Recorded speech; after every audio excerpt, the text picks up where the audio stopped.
Connect. Good to go. I'll just share the screen.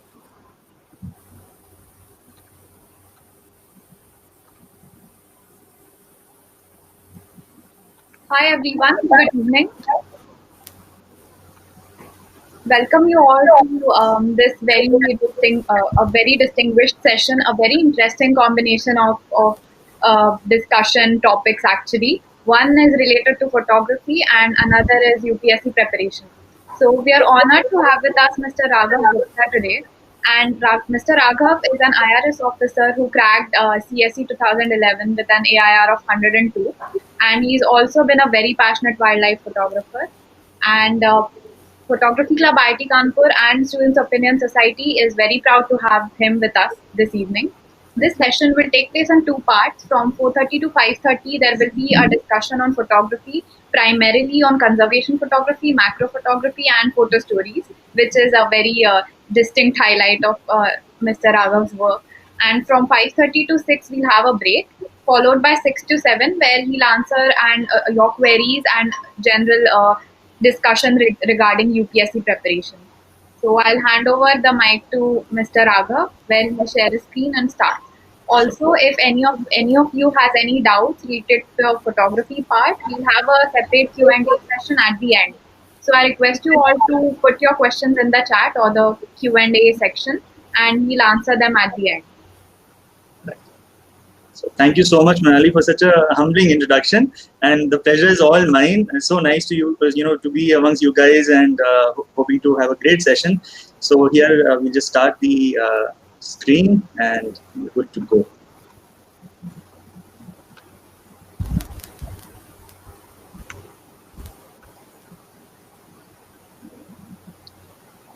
Yeah. Can you see it, Manali? Is the screen visible? Is it full screen? Aditya? Yes, sir. Great, wonderful. So welcome everyone to this webinar on wildlife photography, and we have lots of things to talk about. And we'll through these slides I'll try to explain what work I've been doing in wildlife photography, and hopefully inspire you to get into this field. It's very exciting, and more than exciting, it does something. It does a little bit of, from your contribution, it makes a world a better place, because you can help in conservation. So here we are, and this is the overview of this webinar. We'll be having broadly 4 parts. We'll be talking about the first part, which is types of wildlife photography, in which there are, through my photography, etc. I'll try to explain how many different types of photography you can have and which one piques your interest. The second part, as Manali mentioned, would be photo stories. And photo stories would be, explaining you how photos can actually communicate, a story or narrate an incident, which is very memorable. And part 3 would be courses in wildlife. This is a very short slide where people who are interested in wildlife or photography, there's plethora of online courses. We can talk about those. And lastly, we'll have an interactive session, which is open to all, and you can ask any questions related to wildlife photography, and I'll be happy to answer. So we begin with the types of wildlife photography, and these are broadly the types. Now, so this classification is entirely my own. This is not supported by any official document or anything. This is through my experience, through what I've seen other photographers capturing through their styles, through my own style, through magazines and all kinds of social media, etc. These are broadly the categories which I see, and these are night photography, macro photography, backlit. And these 3 are the photographies which are sort of technique based. You employ a certain particular technique to get these types of photography. The other 2, the next 2, conservation and experimental photography, are theme based. So there's a thematic kind of angle to these 2. And the last 2 are landscape and portrait. Now these are frame based. You have a particular kind of frame. You can have a landscape or a portrait, depending on your subject, depending on what you want to show through your photograph. So now we'll take up each of these and see how we can experience these types of photography. The first one is night. So night photography, as the name suggests, is taken in the night, very self-explanatory. But the issue is, how do you take a photograph in the night? Do you use a flash? So the first answer, or the first suggestion which I would like to make, is never use flash, even in daytime. Sometimes you have cameras which have inbuilt flashes. Always disable them, because more often than not, most wildlife is actually it has a detrimental effect on most wildlife, including blindness. So you have to make sure, this is the first thing before we even get into this, that make sure that the flashes are switched off. That's number one. Number two is you use flashlights, but those flashlights should have as low wattage as possible. They shouldn't be too bright. And thirdly, they should never be aimed directly at the subject. So even if you have a little bit of illumination, make sure it's slightly away from the subject. This will help in two ways. One, the subject won't get unnecessary artificial light. And two, it will help your subject to shine in the right way. The exposure is correct, so you get a good photo. And this I'll explain through the examples. Now, this beautiful and very odd-looking bird is called the great-eared nightjar. It is the largest nightjar in India, probably in Southeast Asia. And as you can see, on the right side, there's a lot of illumination on the leaves in the background. So this is how you can see that actually the light was focused on the right side of the image, not at the subject. As a result, I can see various colors, the yellows, the browns, the blacks, the grays, and that's how you can make out the subject very clearly. And here's another, zoom in of the same photo, and you can see there's the pink thing is the nose. It's taken at a very weird angle, looks like half an eye, but actually it's a nose. And the great-eared nightjar was a pleasure to see. This was in Thattikad, Kerala. Here's another example of night photography. Now, this is a golden jackal, and you can see it's directly looking bang into the camera, very unafraid.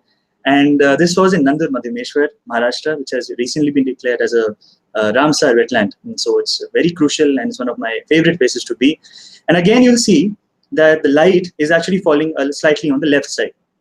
So again, the subject is not disturbed. It doesn't have to have flashes, light, right on its face.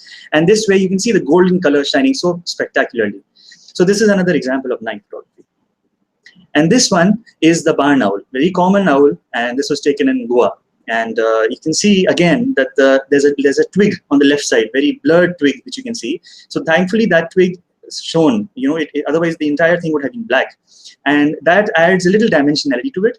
And again, the photo is, you can see the eyes. They're very nicely, properly exposed. The white feathers are properly exposed only because the light was not directly falling on the subject. So this is the key takeaway from night photography, that never use flashes and use low wattage lights, and never shine it directly at the subject. Moving on, we have macro photography. So macro photography is a very vast genre because it has a variety of subjects. You can take up the most mundane and most day-to-day subjects, and they look fantastical. They look alien. And so you can have insects, you can have reptiles, you can have various kind of organisms, even flora. Some people might be into microfungi or micro flowers, and it's amazing too. The variety is incredible. A lot of the unseen world actually comes to the fore. And here is one example of macro photography. So this is a very common dragonfly. It's called the common flutterer, or the variegated flutterer. And you can see it's like a picture. It paints like a stained glass kind of rendering. And this one was an example of macro. So what does macro do? It highlights those elements which you normally would ignore. So but when you zoom in and when you see these intricate veins and nerves, venations, so you understand how incredible wildlife can be at a micro level. Also, very interestingly, macro and micro, even though they're antonyms in normal language, but in photography, strangely, macro and micro mean the same thing. So there's nothing like really micro photography. We commonly call it as macro. So this is an example, and there are countless more. I am not more of a macro person, but here's one photo which I wanted to discuss and impress upon you that you can go ahead and incidentally, this was taken by my mobile phone. It wasn't taken by a camera as well. So your mobile phone is actually enough to take butterflies, insects, dragonflies, and you can have incredible images. Just have to have the right time. Moving on, this is another one. This is from, oh, by the way, the dragonfly was from Navi Mumbai. So Manali, you would get that because it's from your area.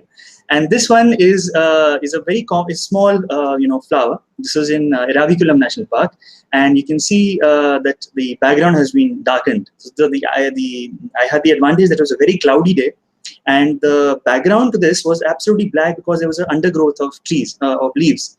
So I just had to adjust the exposure a little bit, and the entire background became black. So you can have very impressive photos like these, and using macro techniques. Moving on to backlit photography. Now, what is backlit? Well, typically, when you are trying to capture a photo, what do you normally want? You would want the subject to have light falling directly on it, right? Or let's say, as we saw in night photography, slightly next to it.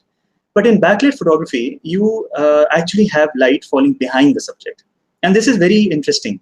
You can probably imagine, let's say there's a very furry kind of animal and the light is behind it.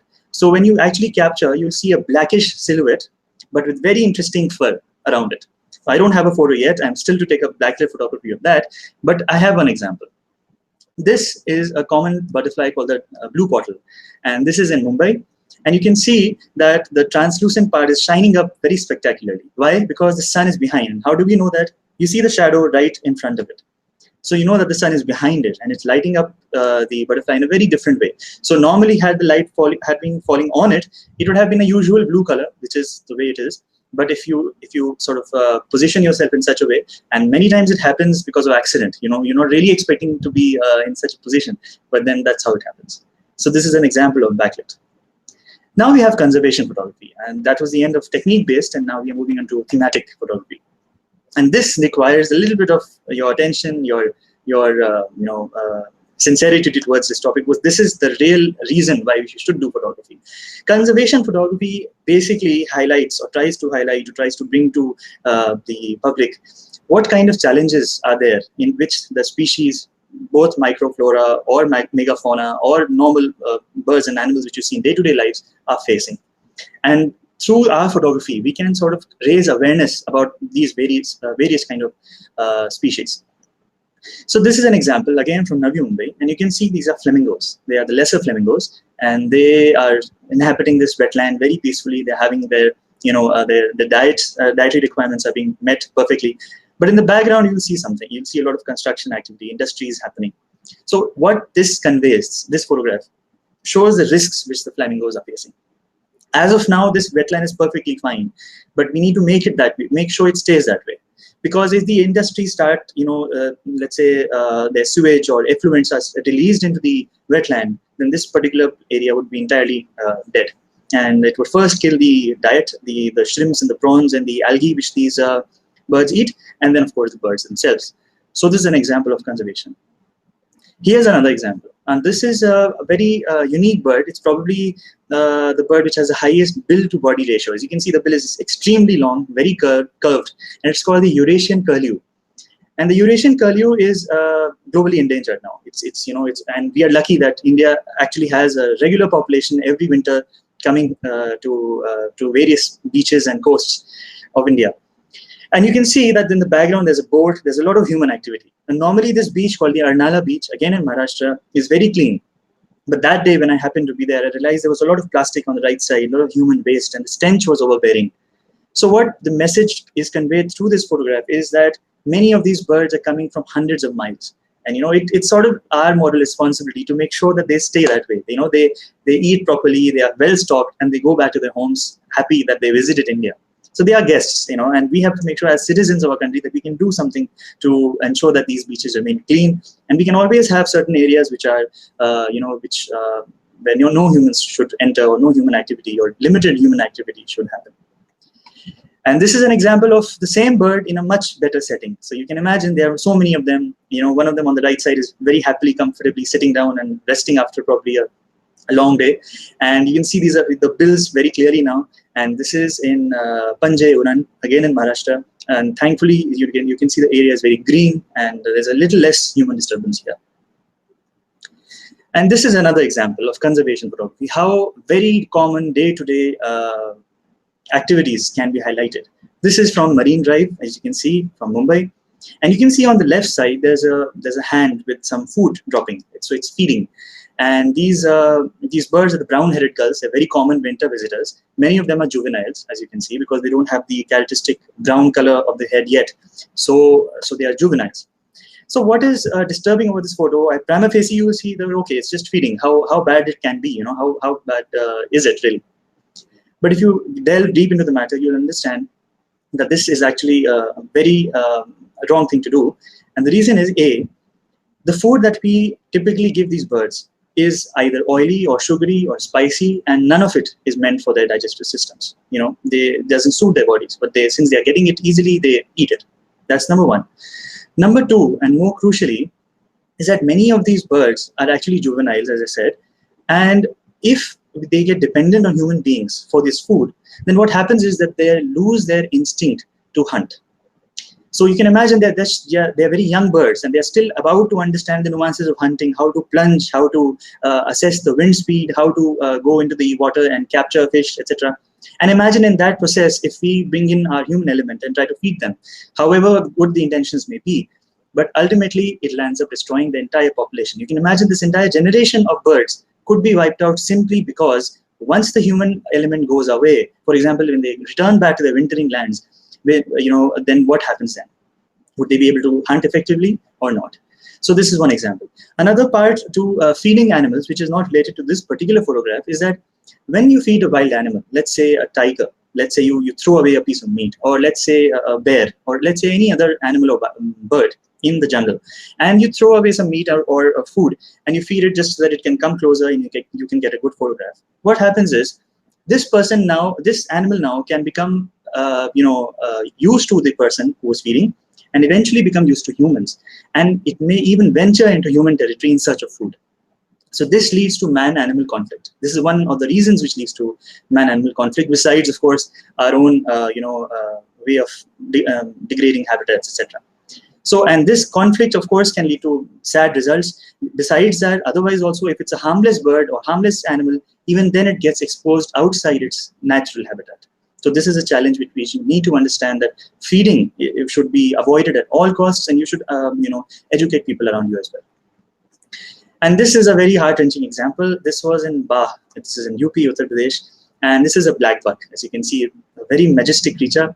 And because it's a grassland animal, and a lot of grasslands are being lost because many grasslands are viewed as wastelands or lands which can be easily converted into agricultural land or let's say commercial or residential property, etc. So what do these creatures have as an option? They can't go into forests because that's not their feeding ground, so they venture into agricultural fields. And now what happens is many of these agricultural fields have barbed wires around their fields to fence off others, fence off animals, fence off other intruders, trespassers, etc. And what do these poor creatures do? When these crops are high enough, sometimes they're not able to even see these barbed wires, and they get entangled in them. And they're very delicate in terms of their legs, and they get caught, and sometimes they might just get killed or get trapped, etc. So this is an example where we saw this black buck. Thankfully, this region, this area, as you can see in the background, all those sticks had the barbed wire removed. I don't know, they were probably going to put it in the future. And I was lucky when I saw this creature, staring at me, and then it bobbed away into the distance, hopefully in a safe place. So all I could do is, pray that it gets a good night's sleep and, wakes up in a place where it can go and feed without any danger. So this is conservation photography. Now we move on to experimental photography. Now, experimental photography typically involves using techniques which are non-conventional. So, for example, we have the rule of thirds, which you might know, that you divide a photo into 9 parts, and you place the object of interest on the intersecting lines. And sometimes you break the rule. That is one. Or you can have an extremely slow shutter speed to highlight a particular trail. Or you may have an extremely fast shutter speed, or a very low exposure or high exposure, high key. So these are examples of experimental photography which you can, use to highlight certain unusual circumstances. And we can talk about some of them here. Now this, as you can see, is a total violation of any rule, any framing rule. And this is a beautiful bird called the glossy ibis. And this was feeding. This is in Big One, Maharashtra. And you can see that it's preening itself. It's cleaning itself. And this was just a split second when all these feathers. Normally this bird looks a little blackish. If the angle is not right. But here, just for a split second, it charged up. It became so colorful. And you can see on the bottom right, there's a little blackish blob. And that was another bird. So I wanted just this bird and nothing else. I wanted the clean background so I could just focus on the colors. So this is one example to show how experimental photography can, break rules if you feel comfortable with it and if you feel that your subject would be better conveyed. Now this is the same bird, but a couple of them fighting over territory. And here you'll see that there are, lots of drops flying around. This is golden colored drops. It was a sunset and a memorable moment to capture. Now here, the shutter speed is midway. Had it been too fast, then both the birds would have been extremely sharp, but I didn't want that. I wanted a little bit of dynamism to the photo. So you can see the feathers are a little blurred. But at the same time, the shutter speed was fast enough to capture these golden droplets. So I wanted that, but I didn't want the, so this, of course, this takes time. When you're there in the field, this happens in a second. So they were fighting and I knew there's something going to happen. So I quickly adjusted my shutter speed and a couple of shots were taken. And I realized that this was the one which I wanted to go for. So this is an example of experimental photography. Here's another one. Now, typically, what do you expect? You expect a bird to be properly perched in an open, area with a blurred background, absolutely nothing to distract, and it's following the rule of thirds and so on and so. Here we have the grey Malabar hornbill, and this was in Dandeli, Karnataka. And you can see it's feeding very happily. So this is exactly what I wanted to capture. I wanted the bird so engrossed in its feeding, so engrossed in its environment, so engrossed in the tree that that it gets lost. Literally lost in the photo. And as you can see, it becomes a little difficult to find the bird because it's hidden by leaves and it's having that orange thing in its beak as well. So this is one example to show how non-conventional photography can help you highlight your subject and make a story out of it. Then you have landscape photography. Now, landscape photography is a frame-based, as we know, and this means that you're highlighting the wildscape, highlighting the habitat of the bird or the animal, and what kind of challenges are being faced there, what kind of habitat does it normally inhabit, etc. So this is the great Indian bustard, and I would dwell for a minute on this. One of the rarest birds in India. This is about 150 to 200 in numbers. And these numbers are abysmal. If you look at it, just about 150, 200 birds localized in a very small area of the Desert National Park and around it in Rajasthan. And this bird is probably, if it goes extinct, it will be the first bird to go extinct or first species to go extinct in independent India. And the irony is that this bird was actually nominated to be one of the national birds of India, besides the peacock, of course. So you can imagine that where has this bird landed? Had it been the national bird, maybe there would have been a little bit better conservation efforts. Maybe it wouldn't have had such a terrible plight today. But here, because of so many reasons, and if you get into the reasons, you can read about them online. There's transmission wires where they collide because they can't see. Their lateral vision is very poor. So they can't see straight ahead. And hence they bump into the wire. Sorry, their lateral vision is good. They can't see frontal vision.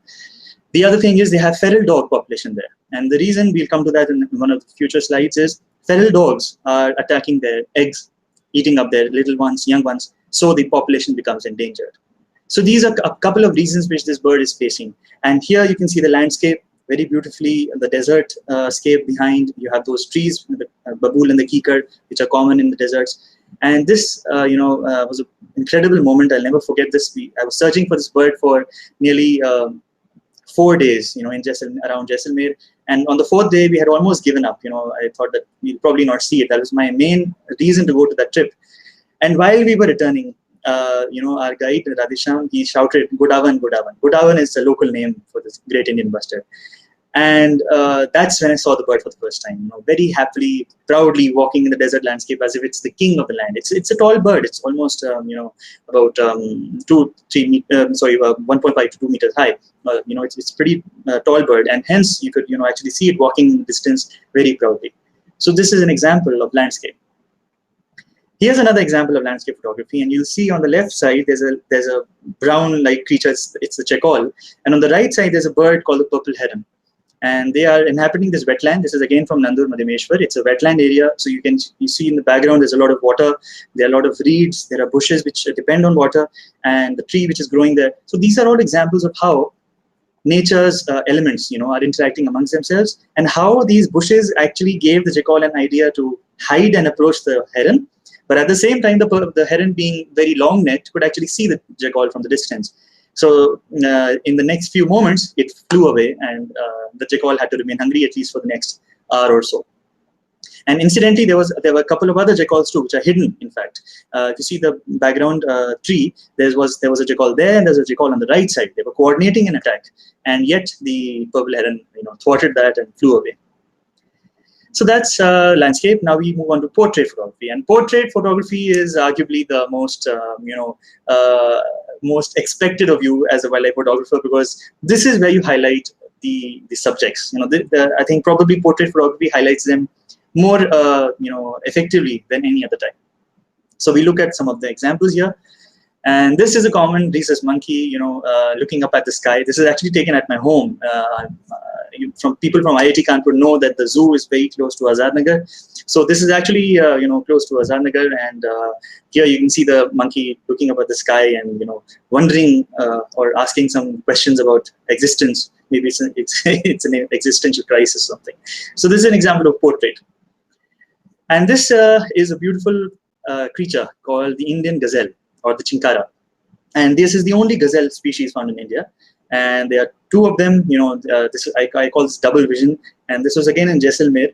So this was for a split second. We were going by a vehicle and these two stopped, looked at us for a couple of seconds and then they bolted.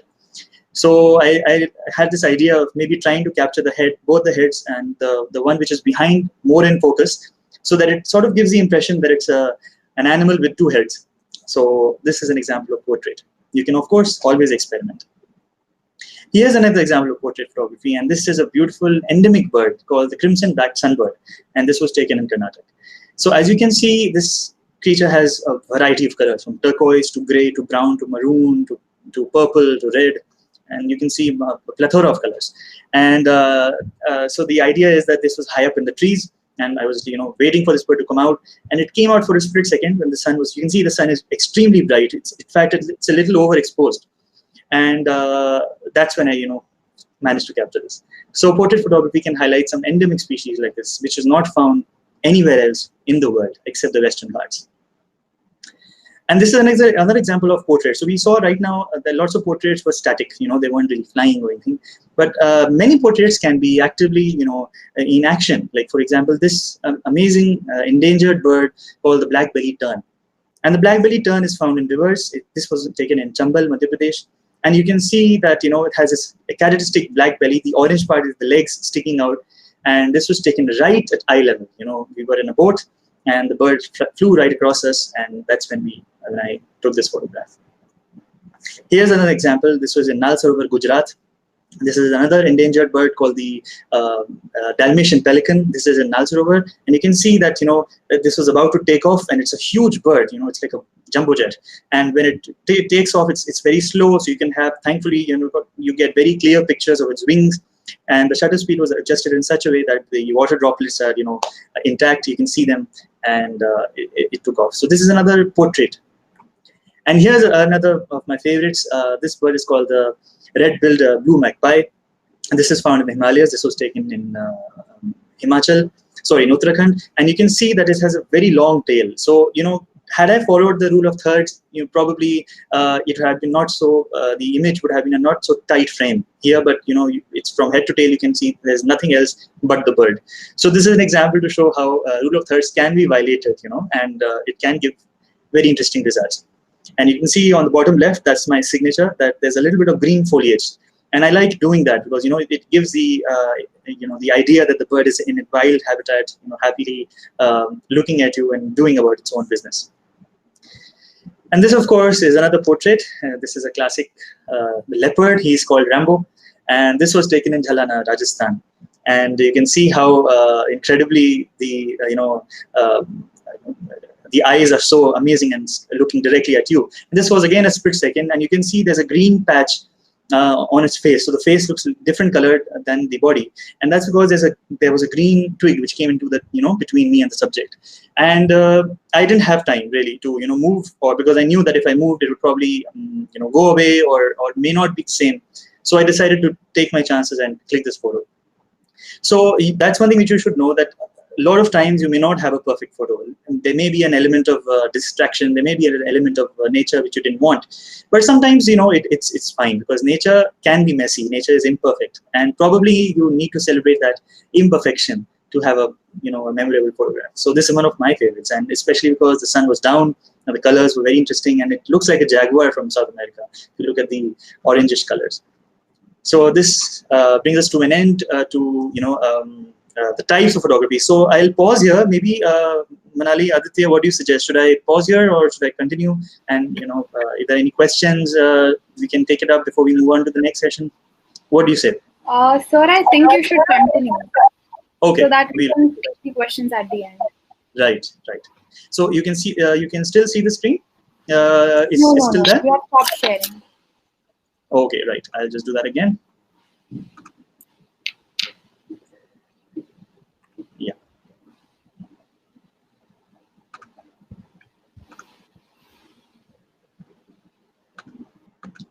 So moving on to photo stories. Now, through photo stories, we'll be talking about, examples of how photos, as you saw already, that photos can actually build up an entire moment. What happened there and what is going to happen, and there's a lot of possibility and a lot of interesting stuff.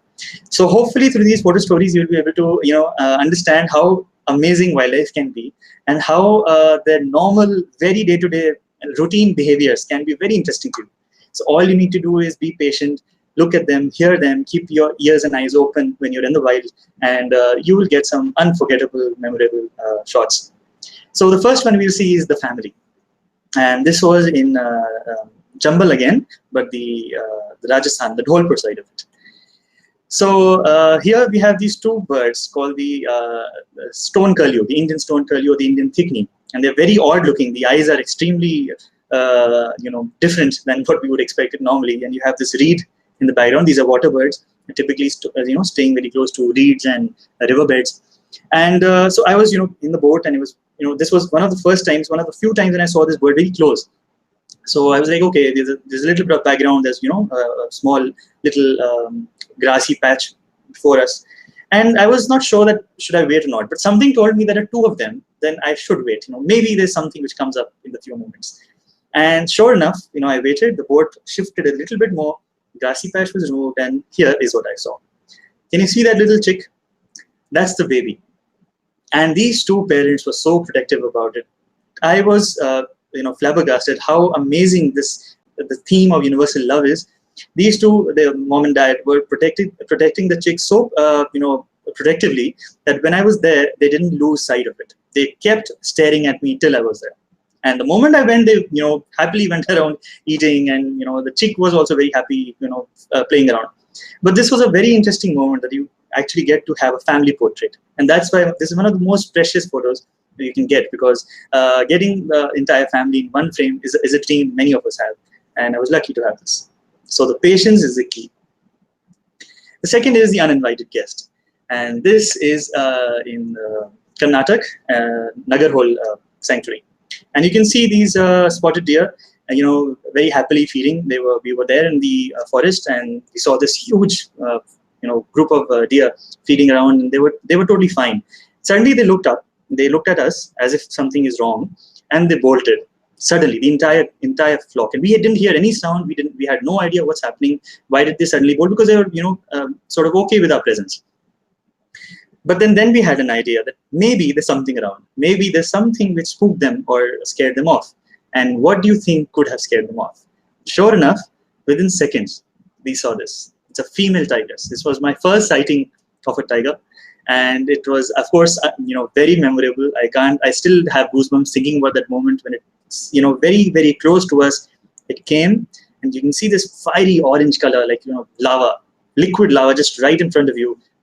It just came, looked at it again for a second, and went away, probably behind the deer, which may have gone in another direction. So this is an example of how moments like this is something which you can never prepare for. And my hands were trembling. I had a huge lens. It was one of the early days, and it was a big lens, and I was hardly able to focus. Also, my hand was trembling. So you can see it's not very clear. The photo is blurred because I couldn't get a clear photo. But there's one thing which I did get: the green patch, as you can see again, the foliage, and through that the tiger is moving, and it looks very regal, very beautiful. So that's another photo story from Karnataka. Here's the face when it actually looked at us for a second, and then it turned back again and went. Then we have another called Mother's Love, and this is in my own city, Kanpur. A lot of you are actually studying here as well. So we saw one earlier story where the parents were protecting, and they were very the emotion of love was very clear. But love can take another form, and that was anger. And here we saw this beautiful lesser whistling duck with so many of its chicks. There's 7 of them. I think you can count them probably. Yeah, there's 7. And this was in dusk. So typically these whistling ducks move out in very dark situations. You know, the sun is almost gone. In fact, the sun wasn't there. It was very, very dark. But I was returning from this, trip, and that's when I saw this. And this was the first time when I saw so many of them accompanying the mother, and she was probably teaching them how to move around, how to swim, how to feed. But then what happened was that these two purple swamp hens, you can see on the left side, these birds were, intruders.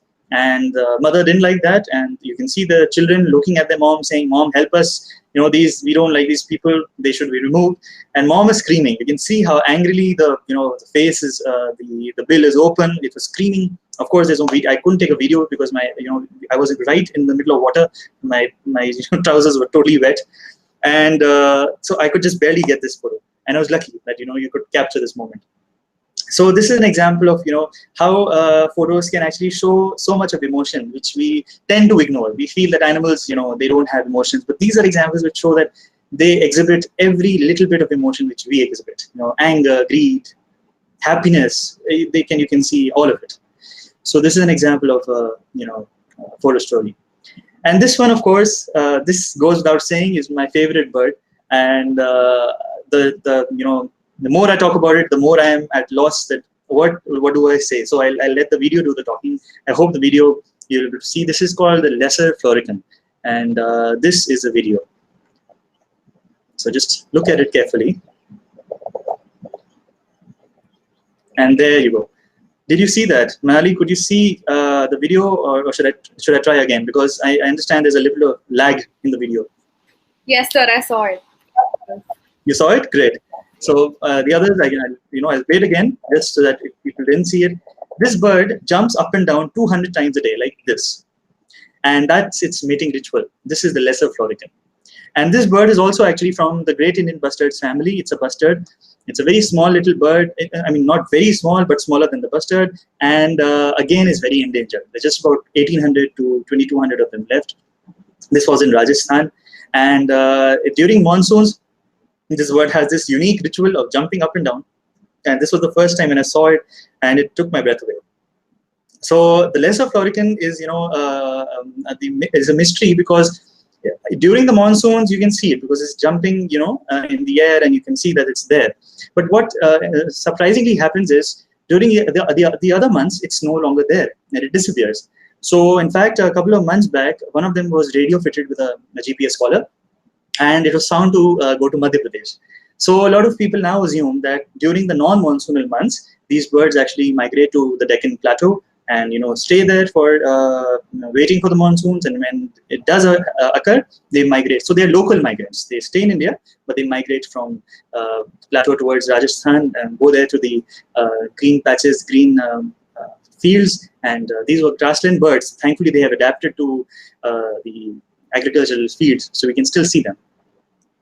And then this one is the story of the falcons. And these falcons are unique. They are passage migrants. They come from Siberia.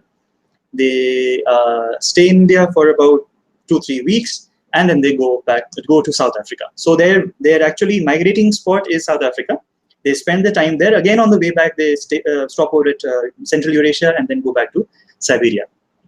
These are Amur falcons, and Amur is, as some geography people might know, that Amur is a river in Russia, and it is named after that.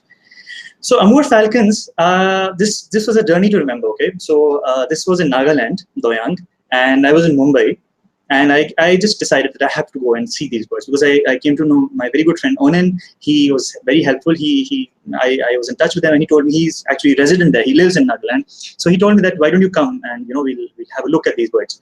So I said okay, let's plan it up. And the irony is, I could obviously go only on a weekend because work on the weekdays.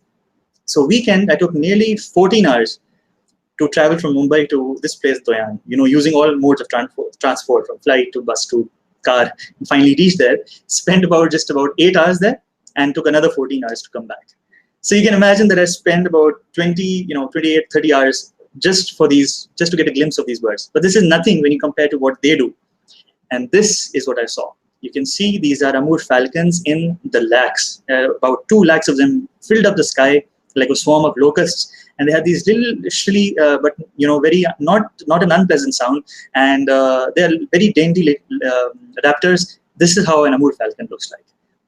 So you have the male which is flying and trying to impress the shying female, and this was possible to see because Amur falcons, are very happily staying in Nagaland. And this was not the story quite some time back when Nagaland, these birds used to be hunted down in large numbers. So they used to be shot down when they were in congregations. They used to be shot down and sold as meat.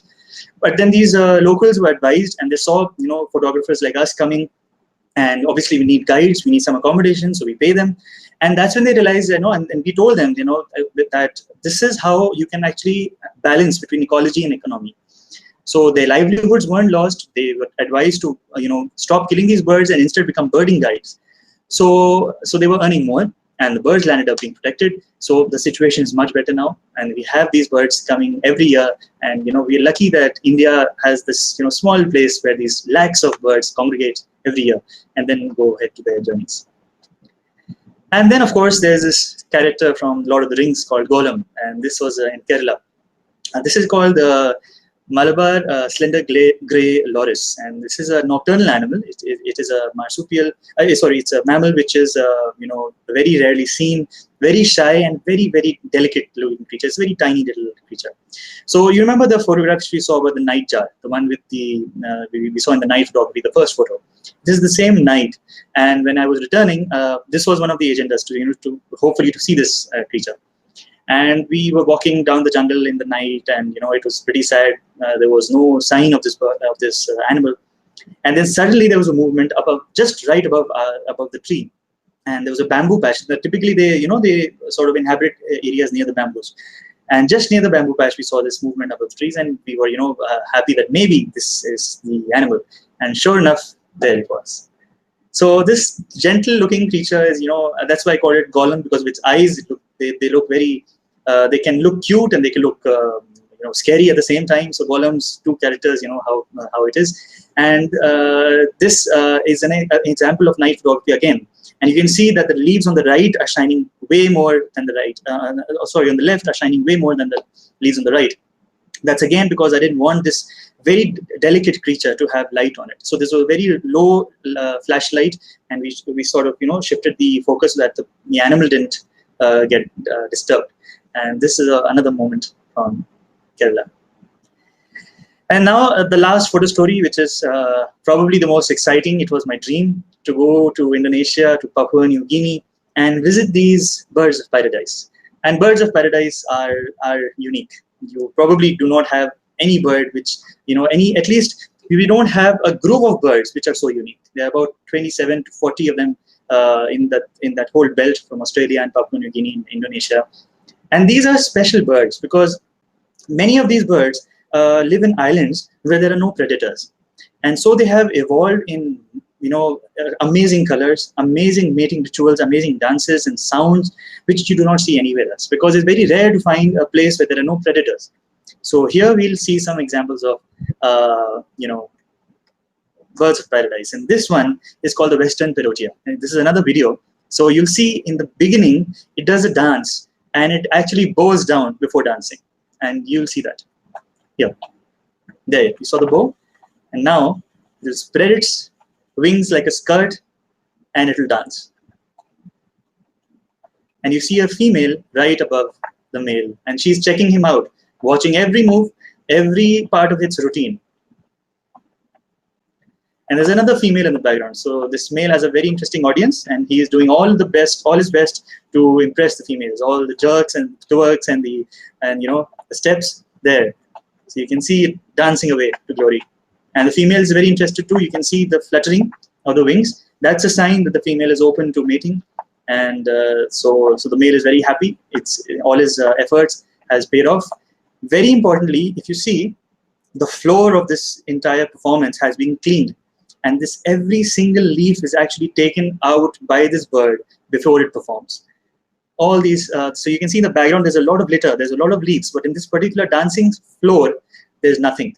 So this bird actually does that. It picks up each leaf and takes it away. So this is an example of how birds of paradise are amazing. Here's the a short close-up shot of the same bird. So intense blue eyes and a very interesting collar of gold and blue. Here's another one, and this is a very strange looking, again, strange bird called the Vogelkopf superb bird of paradise. And you can see that it has those blue laser-like fluorescent looking eyes, but they aren't eyes. The eyes are actually below that. Those blue spots are actually tufts of hair, which have this iridescent blue color. And maybe the video will sort of make it clear. This entire front patch and the eyes are very different. So here is the bird in the morning around 5. And you'll see it calling.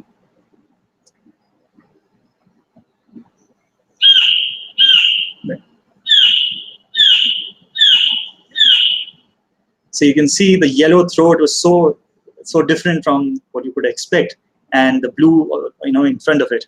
So it calls, and then it performs a very elaborate dance. And the history of this particular spot is that we had to walk nearly about 2 hours in the jungle, mountain jungle, and we leave at around 4 in the morning, or maybe around 3:45 when it's entirely dark.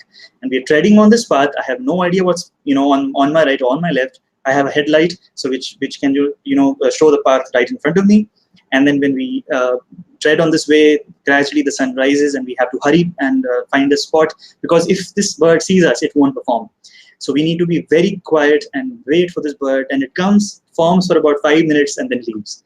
So this entire 2-walk journey just to see 5 minutes of this bird is how interesting this bird can be. And this is another one called the magnificent bird of paradise. You can see the colors. You can see those 2 curlicue, tail feathers in the background. And this is also a very shy bird, and we need to be extremely quiet while clicking. Every shutter sound makes it, surprised or shocked. Who is there? And this is a very unique bird. This was my favorite. It took my heart when I went to Indonesia. This is a very drab, very normal looking bird called the Vogelkopf bowerbird. And if you see, there's a lot of litter, but if you understand, this litter is organized. And behind that, there's a whole hut. You must appreciate that this entire thing has been done by this bird. This hut has been created by the bird. The twig where it is actually, right now in the center of it is chosen in such a way that it can climb up the twig and see if everything around is clean, everything around is in the same colors. So you can see the orange flowers in one side, the plastic polythene kind of thing on the left side. There's a loofah on the behind. There's some strands of plastic again in the front. So it does this to attract the female.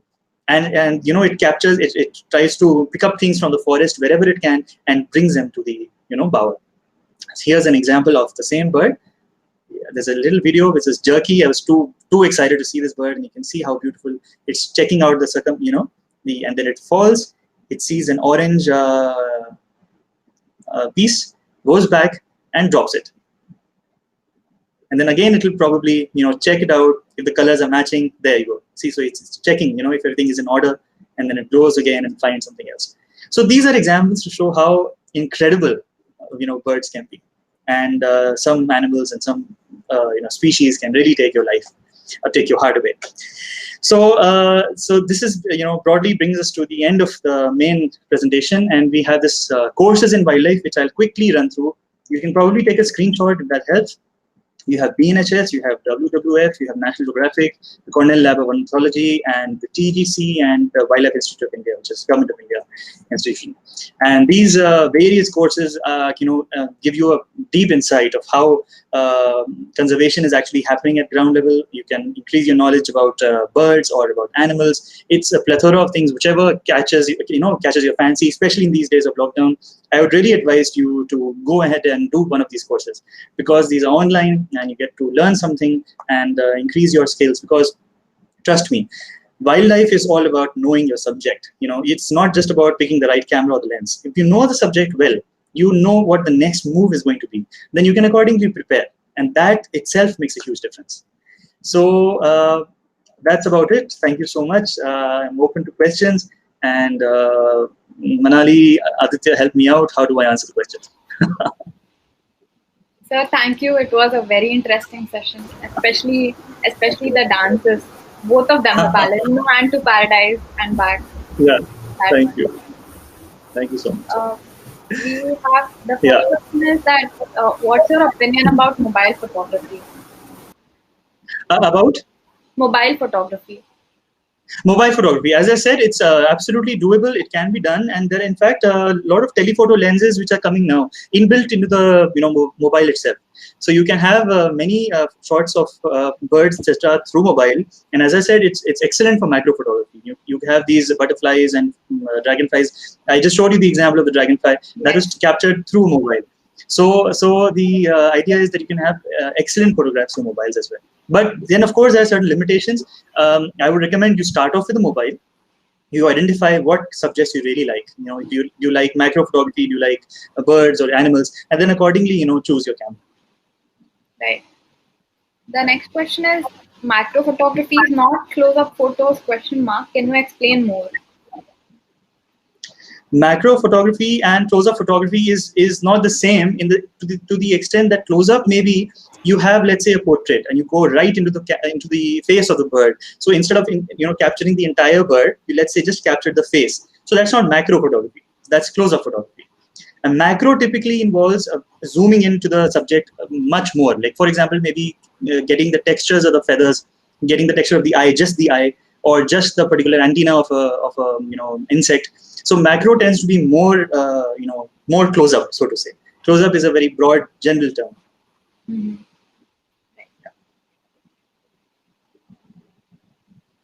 Should I see some? I think there's a chat here as well. Yeah. Right. Oh, there seems to be a lot of questions. So,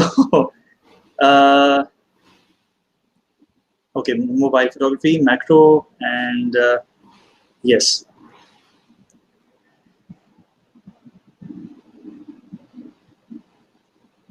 Right. So this is from Chandu Katamaru Chandu, who says that I'm dealing with micro photography through my mobile, but I'm interested in wildlife photography. Could you please suggest me on how to grow myself in that field from the stage of photography? Great.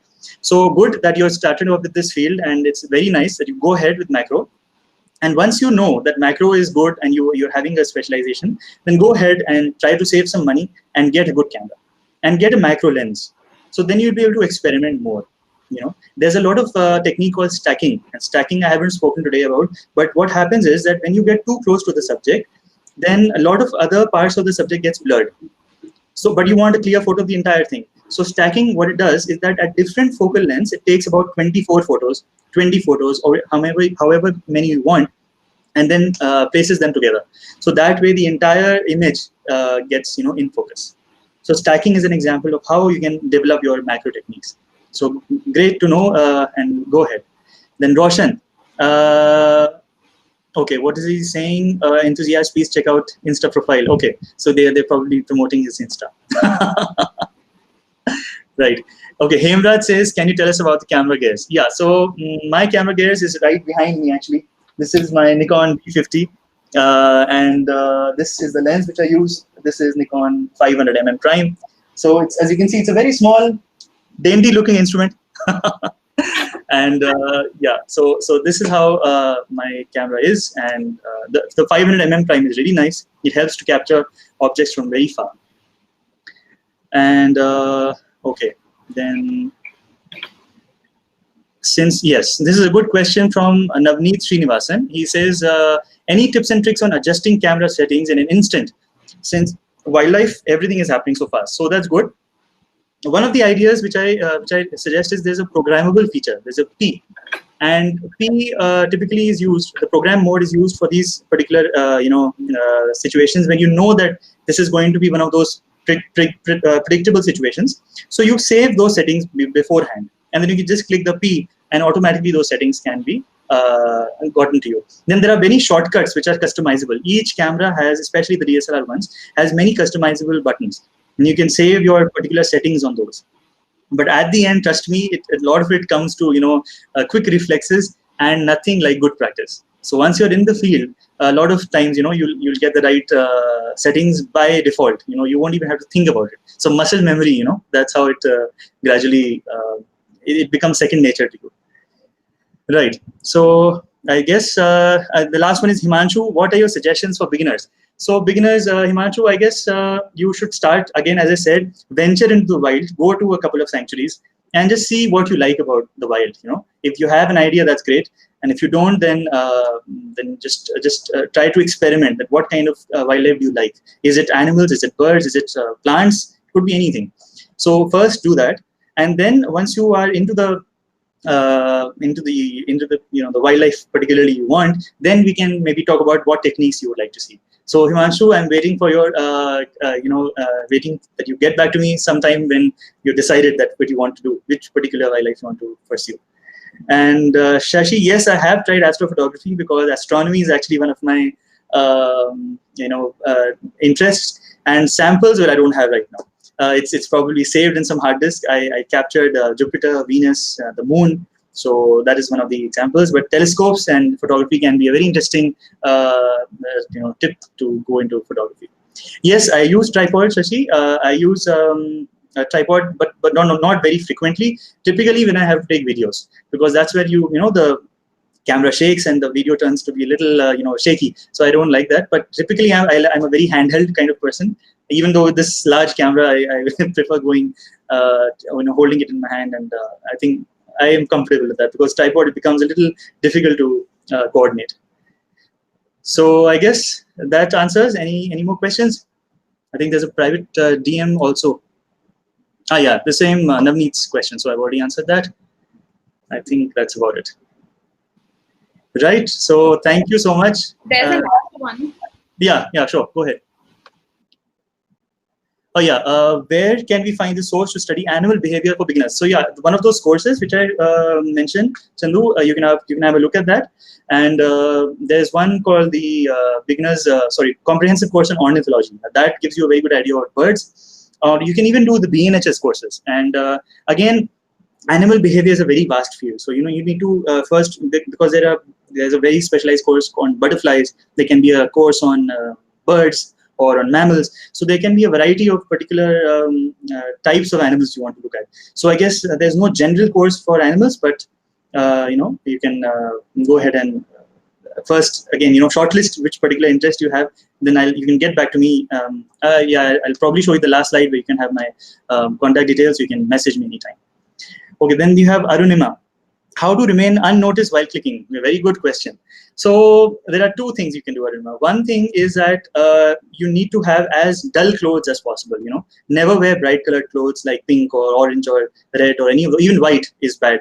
You should wear something like brown, green, something which merges with the background. And the best thing, of course, you can wear a camouflage. That's the best thing to do. And you can have a camouflage print. And the other thing is that you should check before you go into the forest that your clothes are not noisy. A lot of times you put on a jacket which has this noise while you're walking, or shoes which creak a lot. So just test it out before you venture in, because you don't want a particular bird sitting there and because of your noise it just goes away. That's the point 2. And point 3 is try keeping your shutter on the silent mode. There is many cameras have that option of minimizing the shutter sound, because a lot of time these birds don't know what the sound is and they get scared, they get spooked. So they quickly leave. And right, so that's how you can really notice. You wear a cap as well from camo prints. That sort of makes you blend into the surroundings and you look little less threatening, little less like an outsider to the creatures. Right. Aarti says, camera MP used for macro photography in smartphone. Megapixels. Well, I'm not sure about megapixels, but I guess many of these have macro modes now. So the mode itself should be fine. Anything above, I don't know, what is the latest megapixels coming? 10, 20? I don't know. Probably. Something like that. Mostly about 12 safely. 12 megapixels. So we can take an average. Megapixels is not such a big deal, because it's a common misconception that megapixels has something to do with photography, but it's not really. If you are very close to the subject, even a lower resolution photo can be a very good photo. So the one which I took, the Dragonfly, was from my OnePlus 3T phone, which is like 4 years old now. So and it turned out to be fine. And macro lenses that go with smartphones, there are several. Navneet, you can just go to Amazon or Google, and there are these lens clip-on lenses which come. I'm not sure of the company, but I haven't used in fact recently. But you can read the reviews. But there's a good set. You have macro lenses, fisheye lenses, and telephoto lenses in the same package, and you can have those 3 lenses, whichever you want. You can clip on to your mobile, and you can have very interesting photos. You can have photos of butterfly eggs, which are microscopic, literally. And it was just today I saw somebody's photo on Facebook. So that you can do. A very interesting question. I'm happy that people are genuinely keen on this. So that's very nice to know. Anything else, or we can close? Yes, I think we can wrap up. Right. For a minute more, if anyone has a last question. Yeah. We'll sure we'll wake up. Thank How you was so he? much. No. Please, Manali. My pleasure. Yeah. It was. Huh. Yeah, the best part about this presentation was that it had a nice combination of many things. It didn't go on a single note ever. Yes, I just hope that people didn't get bored, because that's the whole idea. That Deepak says Skyvik Signy lenses are best for macro. So great, thank you Deepak for helping out. Navneet, you can take a note of that. You probably are from the same. Yeah, you both studying in IIT, so आप लोग तो जानते ही होंगे एक दूसरे को. Yes, Skyvik. Deepak is a member of the club. Excellent. So Skyvik. Okay, I think it's official. Sergeant Francis also has mentioned Skyvik. So Skyvik, we it's given our stamp of approval now. Sure has confirmed this one. Yeah, confirm. You can go ahead and buy this. Absolutely. Go ahead. Okay. Thank you, sir. And I think for the people who are going to join the next session, we are going to take a 30 minutes break, and you can click on the same link to join the UPSC preparation one. Perfect. Thank you so much. And people who are leaving, thank you so much again for joining. And Manali, thank you so much for giving this opportunity to Yogesh, to you, to Vaibhav, to Aditya, all of you, giving this chance to interact with you guys, and had a wonderful time. Thank you so much. Same. Okay, now help me out. What do I do? Should I exit? Aditya, I think you can stop the live event for a while. Right.